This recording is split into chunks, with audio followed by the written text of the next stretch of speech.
የሰዎች የሥራ ስምሪት ካደጉት ሀገሮች አንፃር ሲታይ በታዳጊ ሀገሮች የሚታየው ድህነት ዋናው ምክንያት ምርታማነቱ አነስተኛ መሆኑና ህዝቦቹ ህይወትን በማቆየ የግብርና ስራ መተዳደራቸው ነው። ይህ ሁኔታ ለብዙ ትውልዶች ሳይለወጥ ቆይቷል።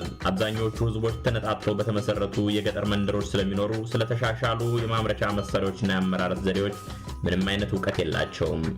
ስለዚህ ወደ ከተሞች ገብተው በጋራ የሚኖሩበትን መንገድ መፍጠር ልንከተለው የሚገባ የመርሃ ግብሩ ዋናው ቋሚ ምሰሶ ነው።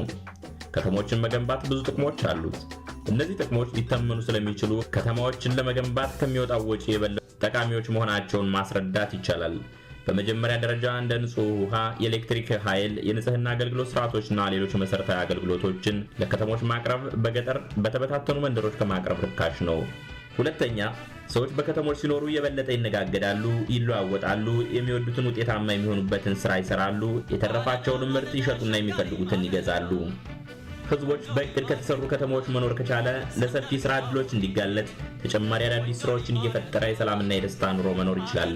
እዛው ተበታተነው የገጠር ኑሮ ከቀጠለ ግን ችግሩ የበለጠ ይብስበታል።